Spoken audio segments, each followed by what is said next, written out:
அந்த ஊராட்சி மன்ற தலைவருக்கு குறைந்தபட்ச அக்கறை இருக்கும்ல. என்னடா நம்ம ஊர்ல இப்படி வெட்டி எடுக்கிறாங்களே, நம்ம ஊர்ல இப்படி இருக்கிற மக்கள் எப்படா வாழுவாங்க, மக்கள் எப்படா இது பண்ணுவாங்க, ஒரு அக்கறையும் கிடையாது.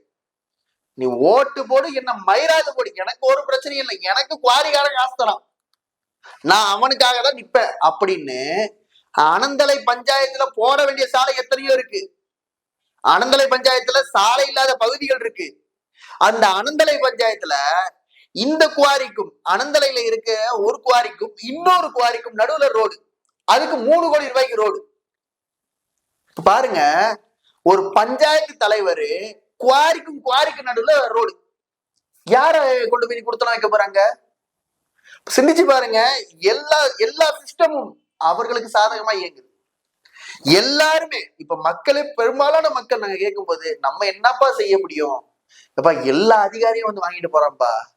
அப்பா கலெக்டர் உட்பட வந்து போன கலெக்டர்ல இருந்து இருக்கிற கலெக்டர் வரைக்கும் எல்லாருக்கும் கப்ப கட்டுறாங்கப்பா. அவங்களை எதிர்த்து பேசினா ஒண்ணுமே முடியாதுப்பா, கொன்றுவாங்களாம். ஏற்கனவே இந்த கற்களை எடுத்து கொண்டு போற ஒரு லாரி, அதுல இருந்து கல்லு வந்து விழுந்து ஒருத்தர் மரணிச்சிருக்காரு. பல பேருடைய மரணத்துல இந்த குவாரி நடத்துறவருடைய பங்கு இருக்குன்னு அந்த ஊர் மக்களே பேசுறாங்க. நாளைக்கு அந்த காணொலி எல்லாமே வெளியே வரப்போது பாருங்க. நீங்க சிந்திச்சு பாருங்க. ஒட்டுமொத்தமாக இந்த குவாரி வைத்துக்கொண்டு குவாரி மாஃபியா நடத்தி கொண்டு இருக்கு தமிழக அரசு.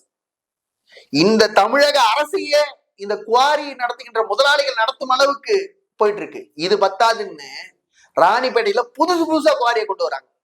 புதுசா கல் குவாரி, புதுசா மண் குவாரி. இந்த ஆட்டம்லாம் எத்தனை நாளைக்கு?